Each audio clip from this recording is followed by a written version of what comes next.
Bismillahirrahmanirrahim. Assalamualaikum warahmatullahi wabarakatuh.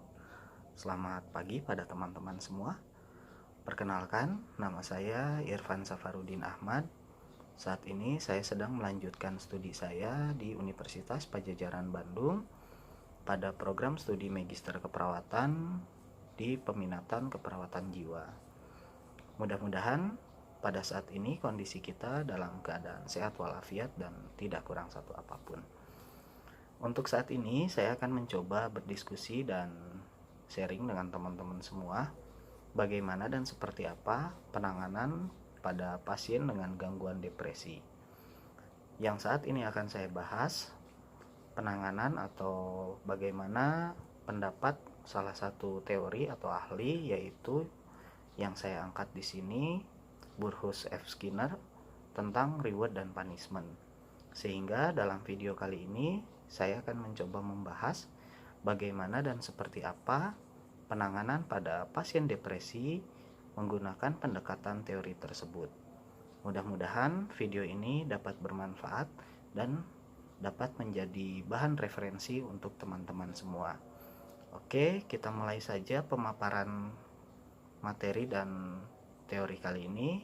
Semoga teman-teman dapat menyimak dan dapat menikmati video saat ini. Sebelum kita membahas lebih jauh, kita tinjau dulu apa itu depresi.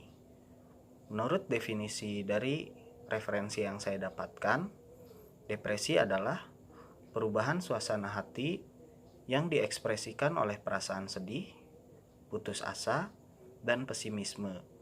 Ada kehilangan minat dalam melakukan hobi dan gejala somatik mulai tampak seperti perubahan pola makan dan perubahan pola tidur.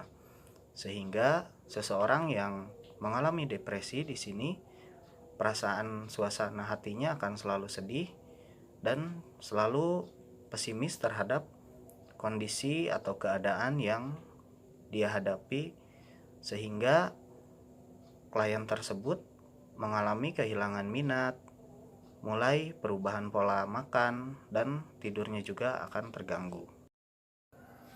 Saya akan coba paparkan lebih jauh bagaimana gejala-gejala pada klien depresi. Pada orang dengan gangguan depresi, yang pertama yaitu selalu murung, sedih, lesu, kehilangan gairah dan tidak bersemangat, dan merasa tidak berdaya. Yang kedua, selalu dihantui oleh perasaan bersalah dan berdosa dan menganggap dirinya tidak berguna. Yang ketiga, terjadi perubahan pola makan sehingga berat badannya menurun. Yang keempat yaitu sulit berkonsentrasi dan daya ingat menurun. Yang kelima, terjadi gangguan tidur. Klien biasanya sangat sulit untuk tidur serta selalu dihantui mimpi buruk dalam tidurnya. Yang keenam yaitu gelisah atau terjadi perlambatan gerakan motorik. Yang ketujuh yaitu hilang perasaan senang, semangat, dan minat. Yang kedelapan, kreativitas dan produktivitasnya menurun. Yang kesembilan, terjadi gangguan seksual. Dan yang kesepuluh, pikiran-pikiran negatif sehingga klien berpikir untuk melakukan bunuh diri. Terdapat 5 klasifikasi dari gangguan depresi. Yang pertama atau yang paling parah yaitu Major Depressive Disorder atau gangguan jiwa berat. Gangguan depresi ini ditandai dengan perasaan tertekan atau kehilangan minat dan kesenangan dalam melakukan hobi. Seseorang dengan gangguan depresi ini menunjukkan gangguan fungsi sosial selama minimal 2 minggu. Fase yang selanjutnya yaitu Persistent Depressive Disorder atau biasa disebut dengan distimia. Gangguan ini karakteristik gejala yang muncul agak lebih ringan daripada Major Depressive Disorder. Individu dengan gangguan ini suasana hatinya menggambarkan suasana yang sedih dan selalu dihantui kesedihan itu sendiri. Gangguan depresi yang lainnya atau depresi Yang selanjutnya adalah premenstrual dysphoric disorder. Pada gangguan ini terjadi gangguan termasuk suasana hati yang sangat tertekan, gelisah yang berlebihan, perubahan suasana hati, dan penurunan minat dalam kegiatannya terjadi kurang lebih selama 1 minggu. Gangguan depresi yang selanjutnya adalah medication depressive disorder. Gangguan ini terjadi akibat dipicu oleh zat-zat atau obat-obat yang dianggap sebagai akibat langsung atau efek fisiologis dari obat tersebut. Dan tipe depresi yang terakhir yaitu depressive disorder. Depresi menyebabkan tekanan atau gangguan klinis yang signifikan secara sosial, pekerjaan, atau fungsi penting lainnya. Setelah tadi kita membahas depresi, kita mulai membahas tentang teori yang dikemukakan oleh Frederick Skinner. Sebelum kita membahas teorinya, mari kita berkenalan sepintas dengan Skinner. Skinner dilahirkan pada 20 Mei 1904 di Susquehanna, Pennsylvania, Amerika Serikat. Pada tahun 1928, Skinner mulai memasuki kuliah psikologi di Universitas Harvard dan meraih doktor pada tahun 1931. Bidang psikologi yang didalami Skinner adalah analisis eksperimental atas tingkah laku. Setelah kita berkenalan secara sepintas dengan Skinner, kita mulai membahas konsep yang dikemukakan oleh Frederick Skinner itu sendiri. Terdapat 2 konsep dasar yang paling utama dalam teori operant conditioning, yaitu reinforcement atau peneguhan dan punishment atau hukuman.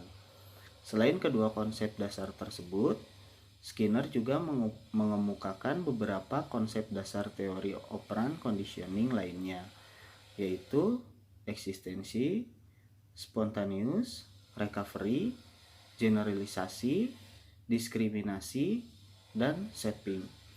Tapi yang akan kita bahas pada pembahasan kali ini hanya tentang reinforcement dan peneguhan dan punishment atau hukuman.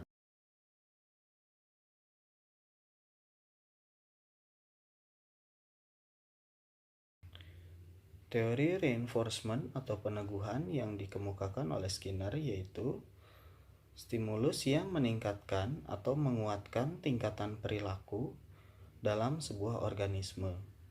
Reinforcement memiliki 2 bentuk, yaitu positive reinforcement dan negative reinforcement. Pada positive reinforcement, menguatkan perilaku dengan cara memberikan stimulus positif segera setelah terjadinya perilaku.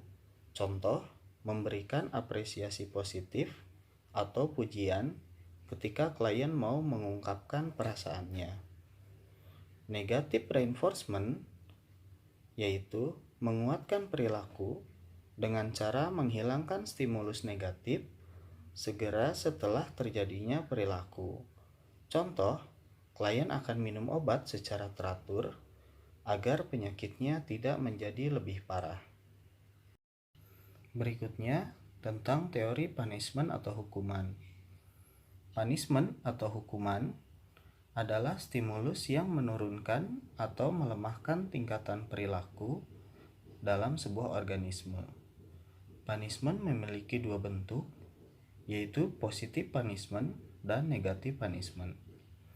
Positive punishment melemahkan perilaku dengan menyajikan stimulus asertif segera setelah terjadinya perilaku.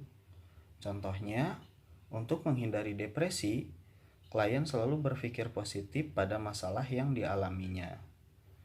Yang kedua, negative punishment melemahkan perilaku dengan menghapus stimulus positif segera setelah terjadinya perilaku. Contohnya, klien mau berinteraksi kembali dengan lingkungan sekitarnya, tidak diberikan apresiasi positif atau dukungan atas tindakannya tersebut. Dari pemaparan teori yang sudah dilakukan, saya menarik kesimpulan ada kelebihan dan kekurangan dari teori yang dikemukakan oleh Skinner.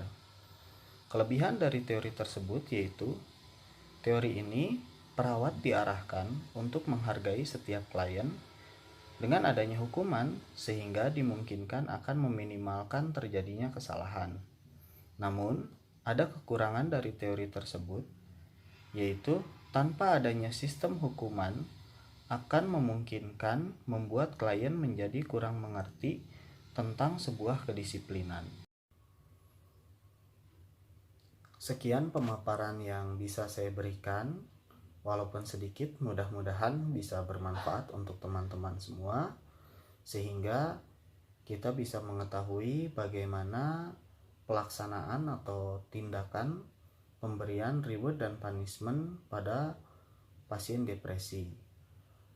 Mudah-mudahan apa yang disajikan kali ini bisa kita aplikasikan, bisa kita terapkan, sehingga kita bisa membantu teman-teman atau saudara kita yang berada di sekitar kita yang mulai mengalami bahkan sudah mengalami gangguan depresi. Sekian yang bisa saya sampaikan. Mohon maaf apabila ada penyampaian yang kurang berkenan, dan terima kasih banyak atas perhatian dari teman-teman semua. Assalamualaikum warahmatullahi wabarakatuh.